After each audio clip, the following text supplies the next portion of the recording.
um die Illusion des falschen Erwachtseins geht. Dass es darum geht, dass es wie eine Art Hypnosecode ist. Und auch wenn es vielleicht für manche sehr unbequem ist, wenn ich das jetzt so sage. Aber schaut mal, nur weil jemand spirituell ist oder in der New Age-Welt ist oder sich für Spiritualität und Channeling oder Metaphysik interessiert, heißt es nicht, dass derjenige erwacht ist. Spirituelles Erwachen läuft in verschiedenen Graden und Leveln und je nach Bewusstsein und Verständnis und Fähigkeit, die Dinge zu sehen, zu erkennen und zu desillusionieren.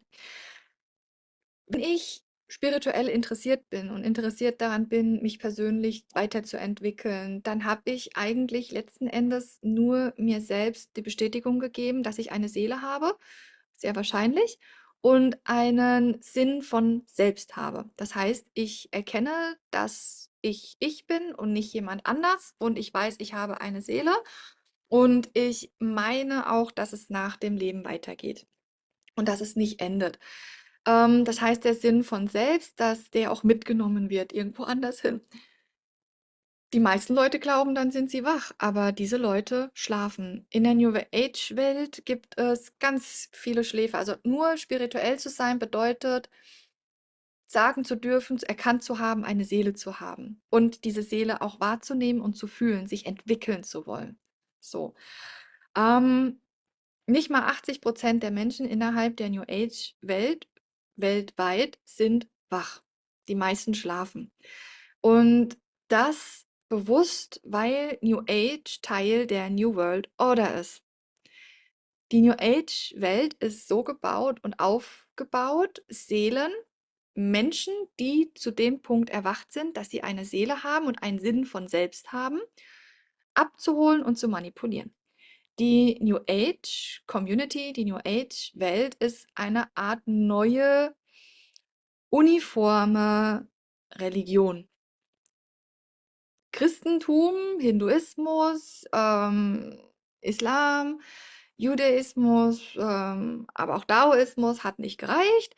Wir machen New Age, um alle abzuholen, die da drin sind und die, die nicht da drin sind. Und hat ganz viel Konstrukte aufgebaut über Bücher, über Channeler, über Personen, die Informationen geteilt haben, um Channeler zu informieren oder spirituelle Lehrer und so weiter. Egal. Auf jeden Fall ein Riesenkonstrukt aufgebaut. Ich würde jetzt nicht sagen, dass jeder Lehrer in der New Age-Welt von der New World Order gesetzt ist, aber dadurch, dass viele Lehrer oder die meisten Lehrer oder Channeler aufgewachsen sind in einer Welt, in der die New World Order angewandt ist, entsprechend vom Verstand trainiert und limitiert ist, zum Beispiel wie die Geschichte und Kalender und Zeitrechnungen und alles, was man im Internet findet, dass diese Leute, die aufwachen und dann das Potenzial haben, nach draußen zu gehen, auch eine vorgeformte Meinung haben. So, und diese Meinung dann konform geteilt wird und nicht anerkannt wird in der New Age-Welt, wenn man nicht die gleiche Meinung teilt wie das große Channel-Medium XY. Und damit ist in dieser New World Order, New Age Community, auch sehr viel Illusion über ich bin erwacht und was erwacht sein heißt. Für mich ist jemand wach, der erkennt und realisiert, was gespielt wird, wie die Matrix funktioniert, was die Matrix ist, erkennt, wenn jemand lügt, erkennt, wenn Agenten da sind, wenn Psychops da sind, informiert ist über den Deep State, aber auch weiß, dass Extraterrestrische dort oben sind, dass es weitere Ebenen gibt, weitere Strukturen gibt, auch außerhalb der Erde, dass metaphysisch sich auskennt, das sind für mich wache Leute. Und auch hier gibt es verschiedene Level von Wachheit. Es gibt Leute, die metaphysisch fit sind, die sehr viel wissen, aber zum Beispiel Deep State von sich weghalten, weil sie sagen, ich bin nur Licht und Liebe. Die befinden sich auf einem Level von Erwachtsein, aber gehen zum Beispiel nicht in das nächste Level, wozu ich wissen muss, was dort und dort sich befindet oder aufhält. Es geht aber nicht darum, das zehnte Level, ich nenne es jetzt einfach mal so, gibt's nicht, aber ja, im zehnten Level des Wachheitsgrades, den errungen zu haben. Manche Seelen wollen auf 2 oder 3 bleiben oder Level 1. Manchen reicht überhaupt kein Level und einfach nur zu wissen, ich habe eine Seele und ich bin glücklich. Ähm, Das macht aber, dass sehr, sehr viele Leute, die dann aber in sich die Idee haben, sie möchten wachsen und noch wacher werden, in der New Age Community, der New Age Welt abtauchen, vielleicht zu Aktivierungen gehen, wo Leute Chakra-Aktivierungen machen oder Kundalini-Aktivierungen und von außen versuchen, ihre Spiritualität zu pushen. So, die Person macht mir eine DNA-Aktivierung, die Person macht mir eine Kundalini-Aktivierung. Gleichzeitig befindet sich der Verstand aber in kompletter Manipulation und in Illusion und der Lehrer oder die Lehrer, von denen ich gelernt habe, lehren auch nur Manipulation und Limitiertheit. Und dann kann sich dabei eine Art falsche, wie soll ich sagen, Erweckungsenergie aktivieren. Und diese falsche Erweckungsenergie kann einen immer wieder abhalten, davon wirklich wach zu werden, wirklich aufzuwachen. Wie in so einem Dschungel, wo man seinen Weg sucht und ja, dann ständig eine Herausforderung nach der anderen erstmal klären muss, anstatt einfach dann zu sehen, warte mal, ich muss doch einfach nur mir ein Boot bauen und den Fluss hochwandern oder runterwandern. Ich muss mich ja gar nicht durch den Dschungel kämpfen. So, und ähm, wie ich es gesehen habe, also das ist meine Interpretation von falscher Kundalini, by the way. Wie ich es gesehen habe, war das genau diese Energie, eingetaucht zu sein in dem, was man, in die Do's und Don'ts, in das, was man tun soll und nicht tun soll und wie es dient und wie es nicht dient und wie andere das machen und sich daran orientieren, was andere gesagt haben und nächste Lehrer und diese Lehrer und diese Lehrer und andere Meinungen nur schwer akzeptieren oder akzeptieren und verwirrt sein, aber einfach nicht seine Wahrheit, gar nicht hier, das einfach nicht zu fühlen, weil hier ist der Fluss, ja, in der Symbolik mit dem Dschungel. Hier bei mir, in mir, mit meiner Seele, mit meinem Herzen, hier ist meine Wahrheit. Von außen können Informationen kommen, die hier in mir verarbeitet werden müssen. Und hier in mir, das ist mein Fluss, das ist mein Boot. Aber in dem New Age-Dschungel wird nicht so viel drüber gelehrt, dass alle Wahrheit in einem ist. Jeder kennt die Wahrheit und jeder hat die Wahrheit und die Information und ist der Kontakter, der Botschafter, die Erretterin, die was auch immer, der, die, das, ja. Aber wer von ihnen sagt euch genau das? Und wenn diejenigen das sagen, wissen sie, wie es geht? Es wird mittlerweile sprechen so viele Leute über Herzliebe, Herzkohärenz, Selbstliebe. Warum haben die damit angefangen? Aber ins Detail, diese Sachen fehlen mir in der New Age-Welt.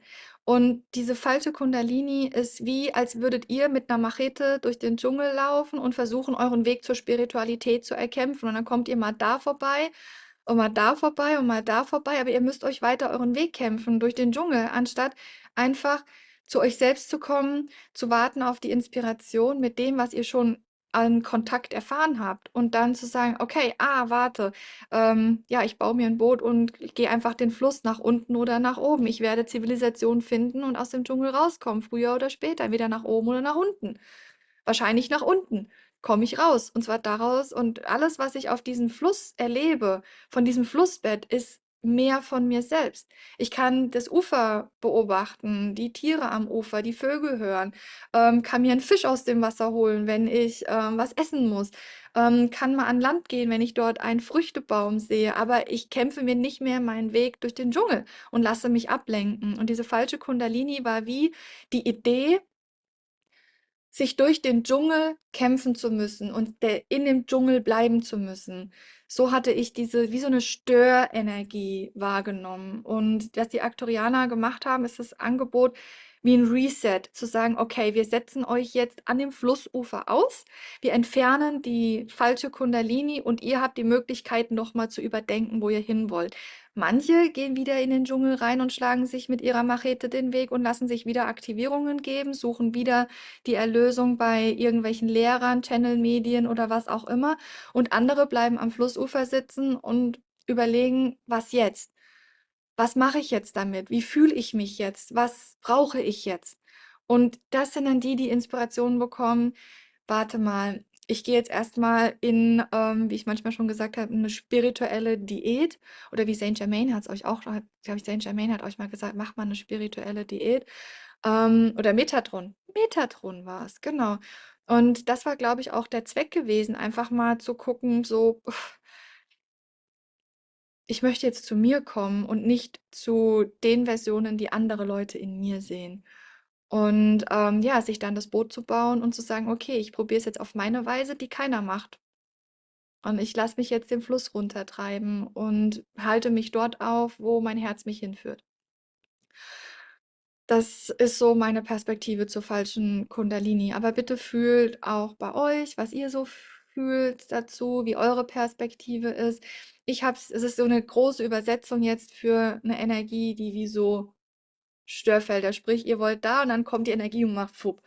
Ja, ihr wollt wieder nach da und dann fupp. Also so ständig irgendwie, ja, im Dickicht zu halten, ohne die Absicht, euch wirklich nach draußen zu lassen. So war meine Perspektive. Aber ihr merkt schon, glaube ich, hier in dieser Schulstunde geht es wirklich um Self-Empowerment, geht es darum, euch zu vertrauen, eure Wahrheit zu fühlen, eure Wahrheit zu erkennen und ja, auch sich zu trauen, mal den Weg zu gehen, in dem keiner sagt und euch auf die Schulter haut und sagt, hast du großartig gemacht. Das sehe ich auch so, wie du das siehst. Ja, ja. Sondern ich freue mich auch manchmal, so ein kleiner Teil von mir freut sich, mal eine Gesellschaft zu erleben, in der man dafür gefeiert wird, eine andere Perspektive zu haben als andere. In der man zelebriert wird und nicht ausgeschlossen wird von der Gesellschaft. Wenn man die Dinge anders sieht und sagt, dass die Leute wirklich sagen, Hut ab, finde ich großartig. Das könnte auch ein Schlüssel für mich sein. Und eigentlich legen wir jetzt gerade den Pfad dorthin, dass ihr den Schlüssel ihr legt den Pfad eigentlich gerade genau in diese Gesellschaft. Wenn ihr akzeptiert, dass andere eine andere Meinung habt als ihr, da gehe ich davon aus, dass ihr das sowieso schon alle macht. Sonst wärt ihr nicht in der Altemira-Schule.